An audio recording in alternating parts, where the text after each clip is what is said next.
తెలంగాణ రైతాంగ సాయుధ పోరాట తొలి అమరుడు శ్రీ దొడ్డి కొమురయ్య వర్ధంతి సందర్భంగా సంగారెడ్డి పట్టణంలోని కలెక్టర్ కార్యాలయం ఎదుట ఉన్న దొడ్డి కొమురయ్య విగ్రహానికి టీజీఈసీ చైర్పర్సన్ నిర్మలా జగ్గారెడ్డి పూలమాల వేసి ఘనంగా నివాళులర్పించారు.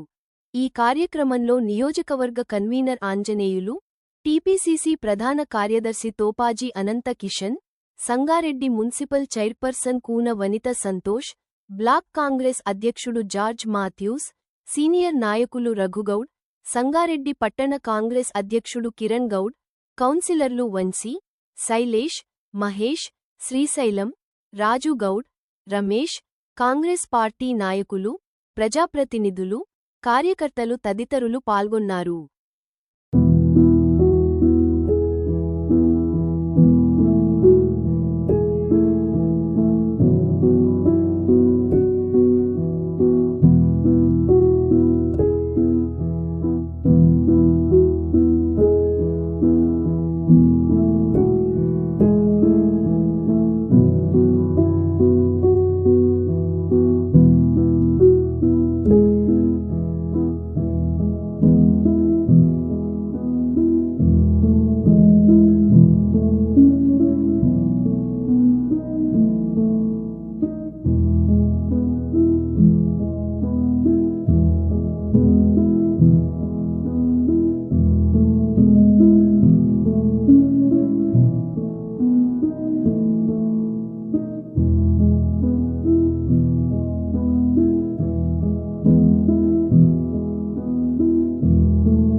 క్రీస్తు శేషులు దొడ్డు కొమరయ్య గారి 80వ వర్ధంతి సందర్భంగా సంగారెడ్డి హెడ్ క్వార్టర్లో మరి విగ్రహానికి పూలమాల వేయడం జరిగింది. ఈ కార్యక్రమానికి ఇచ్చేసిన మున్సిపల్ చైర్మన్ గారు, మరి కౌన్సిలర్లు